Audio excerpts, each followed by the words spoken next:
Hey guys, this is Brett Jarnigan from Life Camera Actions, and I just want to give you a quick tutorial on how to install your actions. Now if you downloaded them from the website, they're going to be in zip format, and to unzip them you just double click. Once you've done that, or if you bought a disc, they're going to look like this, depending on which one you got. And the first thing you're going to want to do is back those up on an external hard drive, on a DVD, on a jump drive, whatever it is. Back them up somewhere just in case you would happen to screw one of the actions up or delete the actions entirely. Both have happened, and it'll make your life a lot easier instead of having to try and track me down to get new actions.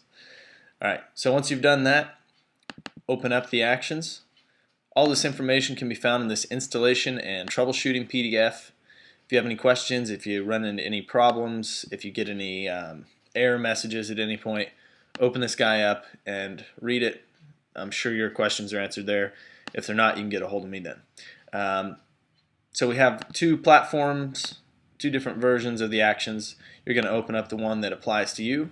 Right now we're going to do installation for a Mac, and in a little bit we'll talk about installation for a PC. They're pretty much identical, but for now we'll do Mac. So open up this folder, and you may just have the texture pack or the Vintage Touch actions in here. If you got the suite, you have all three. You're going to select all the textures that are in there and then double click. That'll automatically install them in Photoshop for you. Once they're installed in Photoshop, go to File, Quit Photoshop, and then you can open Photoshop back up again.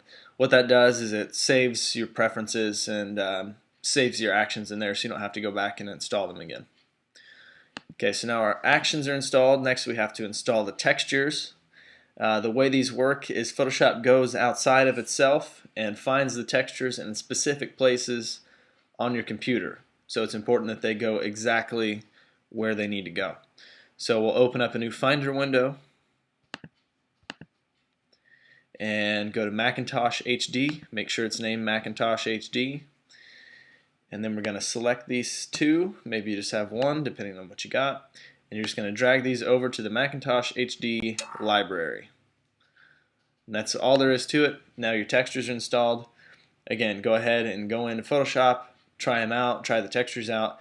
If you get any error messages, come back and read this guy, because your answers to your questions are there. If you're on a PC, what you're going to do, instead of dragging those to your library, is drag these folders straight onto your C drive. Again, if you have any problems, right there. So that's pretty much it. If you guys have any questions, feel free to shoot me an email at info@lifecameraactions.com. Check out our YouTube site for more videos at youtube.com/lifecameravideo, and be sure to check out our blog, because we're always posting business tips, photography tips, Photoshop tips, all kinds of stuff. And that is lifecameraactions.com/blog. Enjoy, and don't text and drive.